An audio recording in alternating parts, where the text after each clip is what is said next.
Эдил Жолдубаевич, сиз ушул тармакты тейлеген орун басар катары мен бир көйгөйлүү маселени айткым келет да.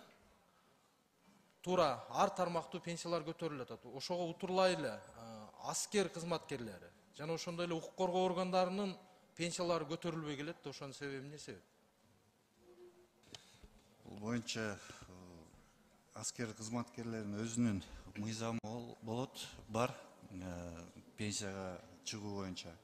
Бул Коргоо министрлиги, ГКНБ,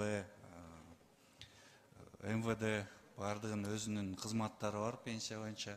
Биз аркылуу булардын акчасы транзиттан өтөт. Биз транзит менен эле төлөп беребиз.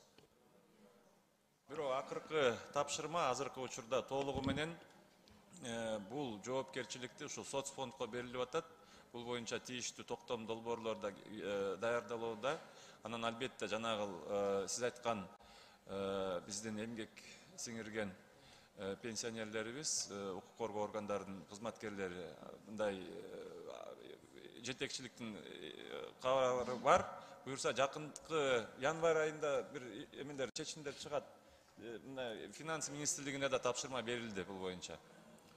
Эдил Жолдубаевич, себеби бул укук коргоо органдары азыркы күндө баарыбызга маалым көрүп атабыз. Бул эми кылмышкерлер менен мындай аеусуз күрөш жүрүп атат. Анан эми эртеңки күнү пенсияга чыккандан кийин эми айлык маянасы деле орточо. Биринчи кезекте айлык маянасы болбосо дагы хотя бы ушул укук коргоо органдарынан ардагер болуп кеткендер пенсиясын эми өздөрүнүн коопсуздугун караш керек. Кандай болбосунчу, өзүнүн ден соолугунан, үй бүлөсүнөн ар кандай камкордук болуш керек да. Биздин канчалаган милиция кызматкерлери, УКМК кызматкерлери, эми алардын деле үй бүлөсү бар, бала чакасы. Ошого хотя бы эң төмөн пенсия ушул укук коргоо органдары болуп атат да.